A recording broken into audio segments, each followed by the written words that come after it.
Okay, Coach, had your first two matches of the regular season. Lost a 1-0 decision to Colorado Mines, and then closed your weekend with a 1-1 draw against Oklahoma Baptist. Just give us your thoughts on how the first two matches played out in your season.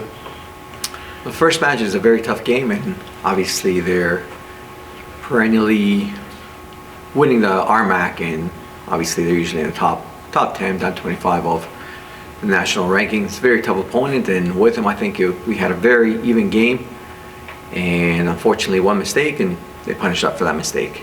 But overall I think the team played well, and obviously I think we're kind of working to getting a little bit of the attacking a little bit better, and hopefully we can correct it in the next few games.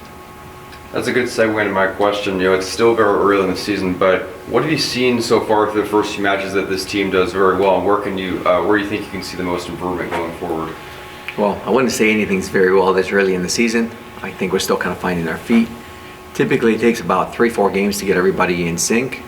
So obviously we're still integrating a few new players, and obviously working on a few kinks in terms of being able to defend better, and obviously being able to generate more chances. But in terms of what I've seen, I think the midfield, we're doing a little bit better in keeping possession of the ball.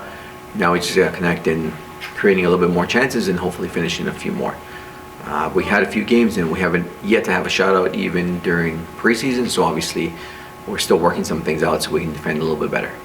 And talk about your new starting goalkeeper, Mel Martinez. What's impressed you most? What stood out most about her performance so far? I think she's done a great job. She's waited for a couple of years to get her chance, and she's done great on crosses. She's always been a really good shot stopper. She does really well coming off her line, so I am very happy for her and thrilled that she's put in a whole bunch of hard work, and now it's paying off.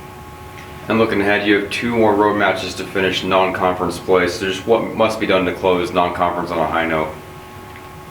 2 wins would be ideal, and obviously we're on the road. It's going to Colorado always brings its challenges, because I don't know if any of you guys run or do any endurance sports, but basically once you head up into the altitude, I still run. I'm from Bogota, which is up in the mountains, and I go down yearly, and 15 minutes into my run I feel like I've been smoking my whole life, even though I never touched a cigarette. But the altitude takes its toll, and obviously our girls are in pretty good shape. Obviously I think if we rotate a little bit, we should be up for the task, but it does take a toll on your body whenever you have to run long distances in the altitude.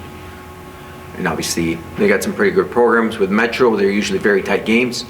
Puebla we haven't played in a while, but I think this should be a pretty good game. They've tied against UTBP recently, and they beat Solaras.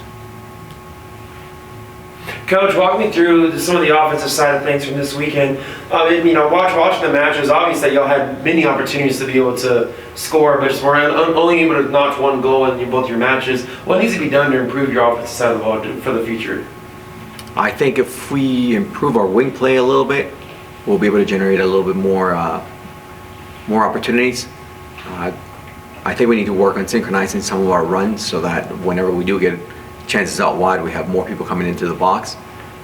And we're still kind of working through with forwards in terms of the same thing of synchronizing when certain things happen, where they should be and who they should look to combine with to generate more opportunities. And then talking about the 1 goal, Riley should be taking a pass in front of y'all's bench and unleash an absolute rocket from a pretty good distance. Talk to me about, just walk me through the moments from your perspective and just seeing her just make that kick in the goal. That's a cross that went in. At its best, it's a bad cross, but we say in Spanish, los goles son amores, which means that we love anything that goes in. So the minute it went in, she took that cross, and I remember saying right next to me, that's a shot. And I see the goalkeeper struggling, I'm like, that's gonna go in. And then we were just as shocked as their bench when it went in, but we were elated that it went in. We hope she hits many more like that. Go good. Coach, with that road trip coming up, how do you plan on getting the girls through that? Because not only you got to play in the altitude, but it's not a short trip either. So how do y'all mentally prepare for that, knowing that you got a long road trip, you got to play two opponents coming off of that? Well, first of all, there is some benefits, and usually Colorado is not as hot as it is here. So obviously that's a plus. In terms of preparing for it, obviously we got to sharpen all the passes because on turf the ball rolls a lot faster and obviously it bounces a little bit higher, so we got to make sure that our passing is a little bit tighter in terms of finding feet more than finding space. And then beyond that, it's just being in decent shape so that obviously when the altitude hits, you can kind of push through a little bit more. And obviously I think we have a deep enough roster that if we make some subs, the ladies coming in should be able to fill in, and hopefully we can get a couple positive results up there. Thank you, Coach. Thank you very much. Thank you very much, gentlemen. Thank you.